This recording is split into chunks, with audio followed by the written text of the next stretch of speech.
to this earthquake that caused the Mississippi to flow in reverse. And actually, it would, according to this, the earthquake 1812 had split the Mississippi, so you had some flood towards the north, and then you had a fluvial, as it says here, flood, which explains all the small spoils of land along the, especially Louisiana river mouth of the Mississippi River. So let's go from here.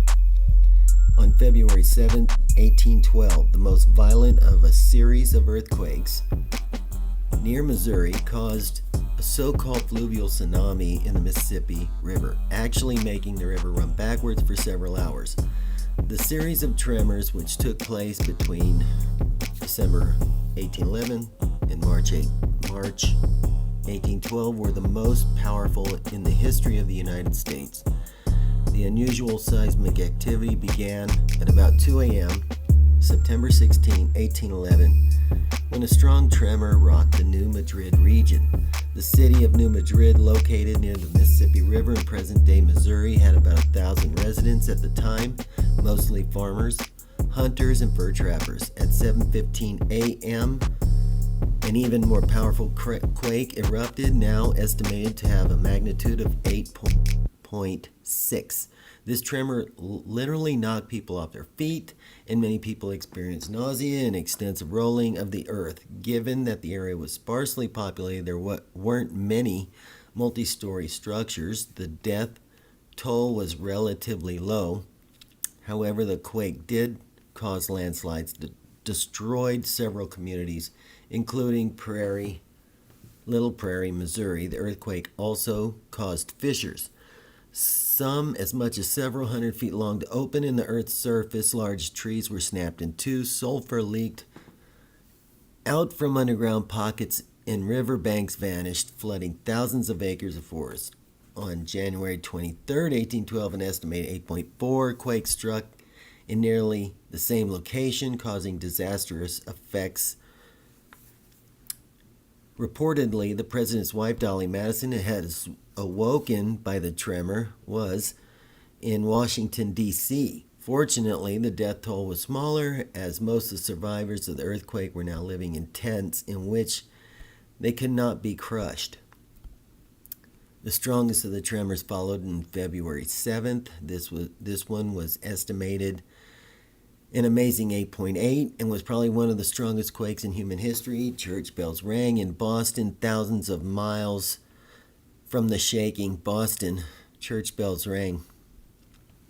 Bricks walls were toppled in Cincinnati. In the Mississippi River, water turned brown. Whirlpools developed suddenly from the depressions created in the riverbed. Waterfalls were created in an instant. In one report, 30 boats were helplessly thrown over falls, killing the people on board. Many of the small islands in the middle of the river, often used as bases by river pirates, permanently disappeared. Large lakes such as Reelfoot Lake in Tennessee.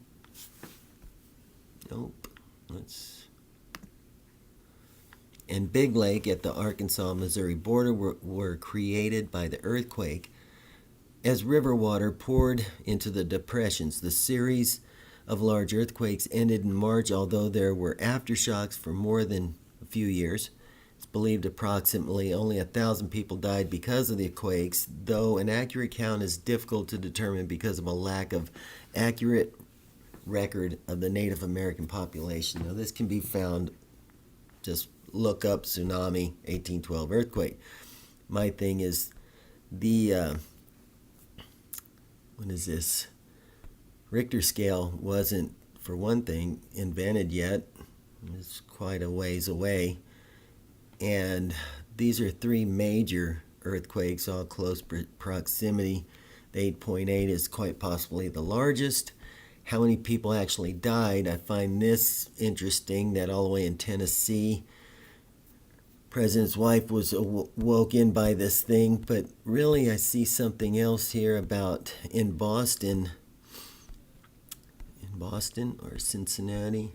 Bells rang which I wonder if that has anything to do with the Liberty Bell being cracked. Wouldn't that be interested to find that out? I'm going to have to look more into it, but I sure thought about it. That's a big bell and it's cracked, and they're saying right in here that bells rang as far as that far away. All right, we're going to move on. I'm going to try and show these fault lines. The Yucatan Peninsula, my first video, I started on this where a meteor struck. I'm going to show where there's a lot more of these fault lines and some of these anomalies just in Texas alone, and quarries, and there's a lot of connection here and some interesting stuff. So let's get into it. Thank you. I'll be right back.